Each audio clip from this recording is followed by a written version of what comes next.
Good evening and salutations, my Days of Our Lives fans. I don't know. I felt like this episode was kind of middle of the road for a little bit. Especially in the beginning, not really a lot happened. Um, Jack and Jennifer do kind of close out a lot of stuff, like with Gwen,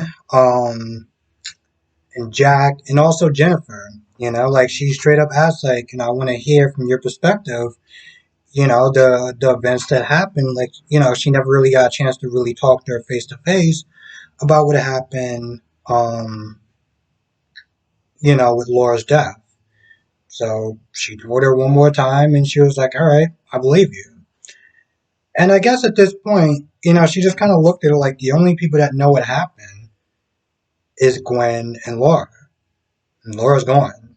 So, at this point, she's just like, I got to have faith that she's telling the truth. And that's that.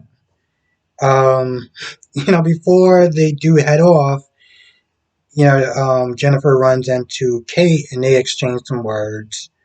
Um, and then they just kind of just go off into the sunset. It's kind of weird because it's like it took them like 3 days for them to kind of wrap things up. They stopped by Julie and Doug's off screen, as far as seeing them just to kind of say goodbye. But it was one of those things where it's like, did it really needed to take 3 days to like, kind of say goodbye and close out the chapter for a little bit? And again, I'm glad. I mean, it's weird saying that I'm glad that they're leaving, but I'm glad that they're not there just to be there. Um, and hopefully when they come back, they can give them like a really good storyline and, kind of make them not feel like they're just kind of there to run down the clock. I remember when I first started watching the beginning, I said something and somebody got upset about it because I was like, they were in the episode, but they didn't really do anything. It was like a date night. And it was like, okay, that's fine, that's cute and everything, but like, not really doing anything. Um, so hopefully when they come back, they can kind of get into some more stuff. So Kate decided to back Chad when EJ walked into the room. And to be honest, I'm not really too surprised. I don't know their history, but I do know that they are close. And when EJ was like, yo, you need to sit there and, like I've helped you out, I was loyal to you when you needed it, like I need that loyalty in return. And I'm sitting there thinking like, bro, like, you really think that she's gonna side with you over Chad? On top of that, Chad was kind of worried that, she was going to tell the truth. And I'm like, why would she? Because if she did that, then not only will she have to worry about EJ from Lucas, EJ, as far as coming after Lucas, but also, jail. Like, that'd be another thing. And she doesn't want to get her son arrested. So I don't really understand why Chad was like, oh, glad you really, like chose me over, like you chose to keep the secrets. Like, I didn't really see it as another option. What was she gonna sit there and do? Be like, oh, well, I gotta sit there and tell the truth. I mean, whatever happens to my son happens to my son. She's not. No, no. So he was tight, and Chad took out. Chad took out. EJ's like title. The little desk thing, and handed it to him. And EJ was just looked at him. He made a threat, and then he walked out. I'm like, bro, I hope you know what you're doing. I really do. Because it's not gonna end well.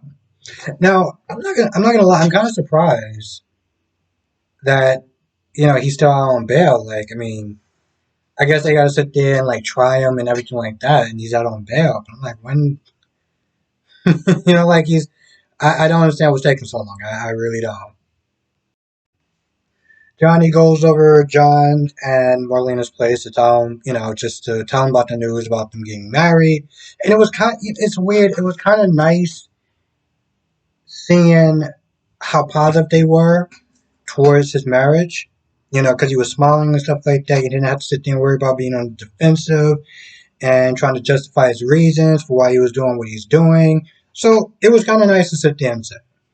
Um, but of course, I do understand Sammy's and EJ's concerns, and just in general, like, bro, you known her for like what, 2 or 3 months, and you decide to get married?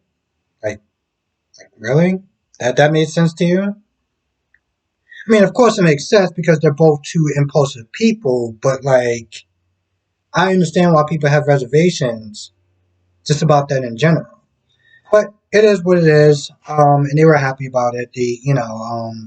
Johnny also pretty much told them that he's not going to be sitting there doing the movie, the possession movie, or anything like that anymore. That's already done, described.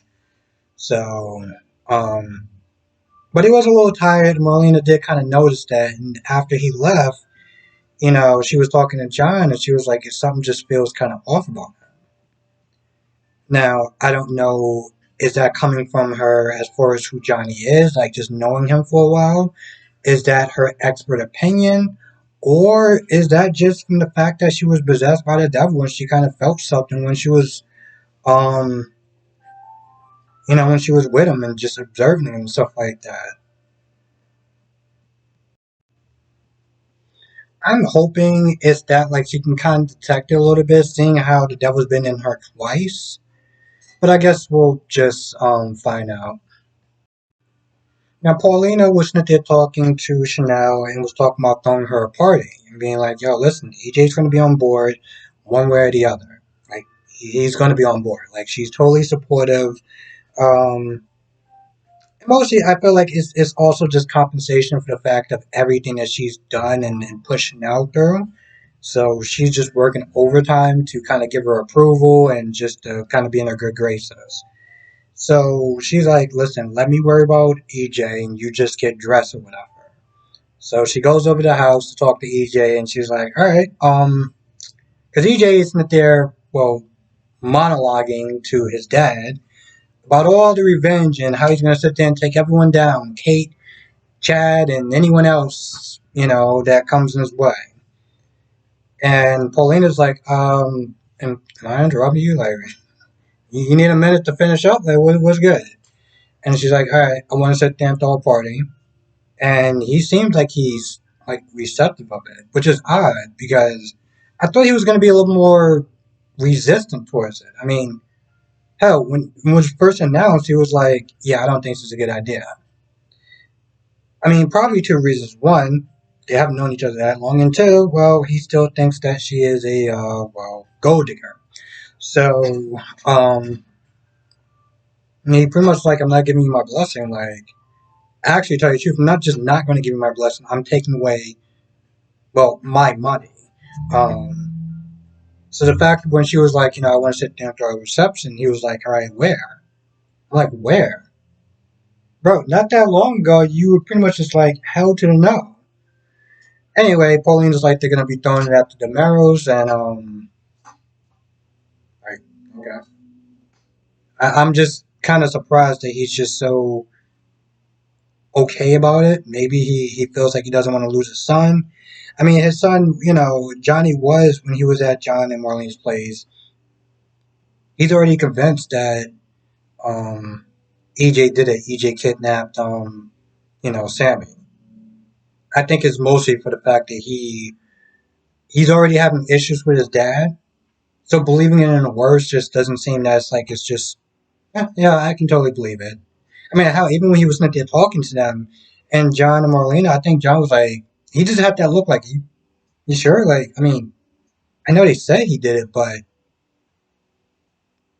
I mean, you just really believe him that fast. So Abigail and Xander isn't there brainstorming and trying to find ways that can sit there and look for Sarah. And they figure, they'll talk to the Kyriakis pilots and the Nemera pilots or whatever to see if anyone charted a trip somewhere. I think that's a good strategy because we already know that Kristen, took Sarah to some island, probably used by one of the Mara pilots. So I mean, hopefully they'll find Lee. My biggest concern is them going through the story.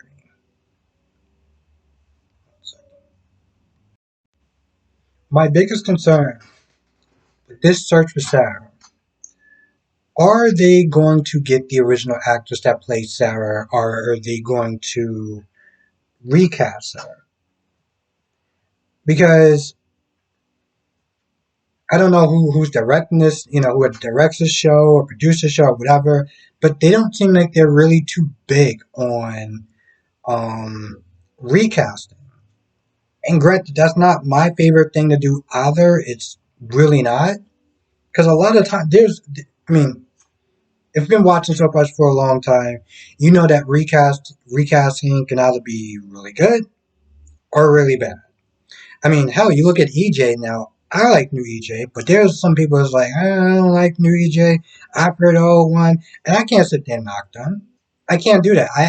I can't sit there and do that because when I watched GH General Hospital, when they recast Jason, you know, like some people was to say, "Oh, I like the new Jason." The other Jason kicked rocks, and part of me it just has the reflex, like, I'm sorry, what? You know, because I missed the old Jason, but I gave the new Jason a chance, and I appreciated his take on it. So I, understand the pullback from recasting. And I've only started watching the show somewhat recent. So that Sarah is the only Sarah that I know. Now, with that being said, I'm more comfortable with the idea of them recasting her, if nothing else, but to just close off that chapter. Um, I mean, I'm totally cool with her coming back. It's just the way that she left. It seemed like she just needed to leave. She needed to take a break. She needed just a mental health thing or something, but she needed a break. Um, I mean, that's kind of the story I got a little bit when she was on State of Mind with Maurice Bernard. But I just hope that, them going down this yellow brick road, that it's actually going to lead to somewhere and not just be like, oh, all right, we're going to stop and just like not like pick up on it. Because they've already proven that they're not going to, so far, that they're not going to sit there and recast Hope, if nothing else, but to sit there and close off her story, you know? Well, I guess in some sort of ways, I guess they kind of did close the story off. Like she's away somewhere. Who knows where, but she's away somewhere. I'm assuming that she knows that Sierra's alive. Um, so I guess in some sort of ways they did actually kind of close the story off. I mean, they didn't give her a proper send off like they did Jack and Jennifer, but yeah, who knows? And towards the end, Xander and Gwen do meet back up, and he pretty much tells, Gwen that, he's still on the search, but, he's going to be on the search with Abigail. Well, she already knew that to her, um, displeasure. But, I mean, it's just so weird. It's one of those things where it's like, all right, here's the thing. I understood, to some extent, I understood her emotional pull. Like, here's the thing. She seemed like she was really desperate to keep Xander at all costs. At all costs. Um, and it had a lot to do with the fact that, her outing with her dad, she really felt like she didn't have anyone else in town except for Xander. Um, which is why she seemed like she was going overtime on trying to, make sure that, Xander didn't bump into Rex and all this other stuff like that. But now that, um, like her and Jack, parted off on better terms, it's like all this, Like, is this all necessary? Like, here's the thing. I get that she wants to keep her man, okay, but she was working overtime. Like her life depended. Like if Xander just up and left, that was it. She was just gonna fall into a black hole, and no one was gonna sit there and care.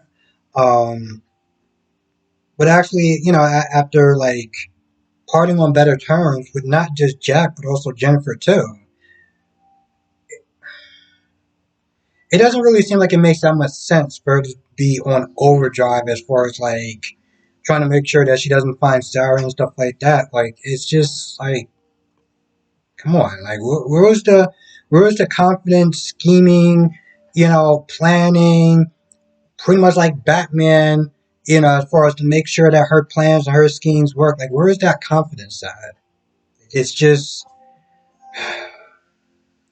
and I feel like that's just always a problem in just almost any sort of medium. Whenever the villain, gets a redemption and turns into a good person, it's like all the skill and everything like that that they had just goes right out the window. And that's unfortunately that's not just soap operas. That's just in whatever show or movie in general that I've noticed. But like I said, this episode wasn't. I feel like that's about it. This episode wasn't super great. It could have been better. Could have been worse. So it's whatever. Um. Anyway, before I go, because I was like I grabbed my phone for a reason. I was like, what the hell did I grab my phone for? So as long as that link is still there, I'm actually gonna sit there and watch it now. Since I gotta wait for my phone to charge before I'm able to sit there and do my next review. Um, I'm gonna try to watch the Christmas Salem movie tonight. And either try to put out my review tonight or tomorrow. I should tell you the truth. Worst come to worst. Since I'm actually off tomorrow, worst come to worst, I'll just sit there and pay for it and just watch it. Um, I think the initial reason why I didn't want to sit there and do it is because I'm not paying $5 to watch one movie, but um, I'm really curious about it. I want to see how it was done and everything like that. So I'm definitely gonna sit there and try to watch it tonight. Especially since I'm off. I'm gonna watch it tonight. Try to do my review either tonight or tomorrow, but it's definitely gonna be something that's gonna be definitely gonna do it though. Definitely gonna do it. Um, I think that's about it. Anyway, with that being said, I'm gonna go. I want to thank you for watching. Be safe. Let me know what your thoughts are in the comment section below. I will see you in the next video.